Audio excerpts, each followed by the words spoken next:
धन्य हिंदुस्तान, धन्य देश महान, धन्य हिंदुस्तान, धन्य हिंदुस्तान, धन्य हिंदुस्तान, धन्य देश महान,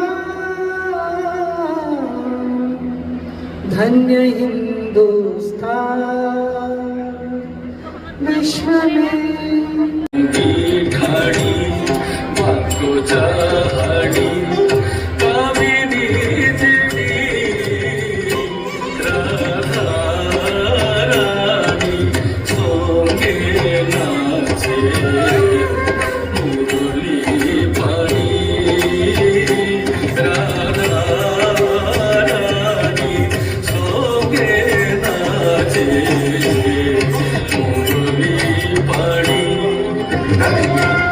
जब पश्चिम बंगाल का जब चुनाव का रिजल्ट आया तो पूरे भारत के सभी हिंदू समाज में देखने को मिला। क्यों मिला?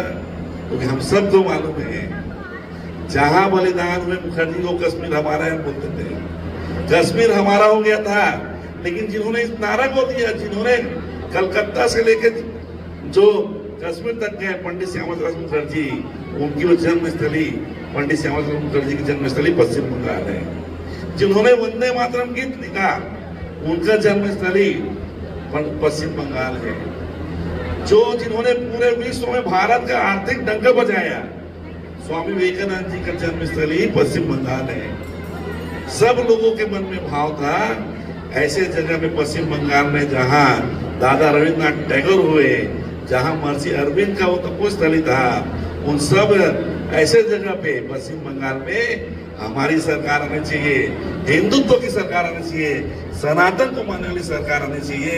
ये भाव देश के हर व्यक्ति के मन में था। और जब सरकार आई तो पूरा कश्मीर से लेकर कन्याकुमारी तक के सारे सनातनी लोग उसका एक त्योहार मनाए, एक उत्सव मनाए। हम सब के सब घर में जितने भी परिवार सदस्य हैं वो एक साथ भोजन करेंगे। क्यों भैया? उस भोजन के समय मोबाइल नहीं रहेगा, भोजन के समय टीवी नहीं चलेगा। हम बैठेंगे, परिवार के जितने भी सदस्य हैं एक साथ बैठेंगे और भोजन करेंगे। देश अगर जोड़ना है, देश को एक रखना है तो व्यक्ति को एक रखना है, और व्यक्ति को एक रखना है तो परिवार को एकजुट रहना है। रहेंगे आप?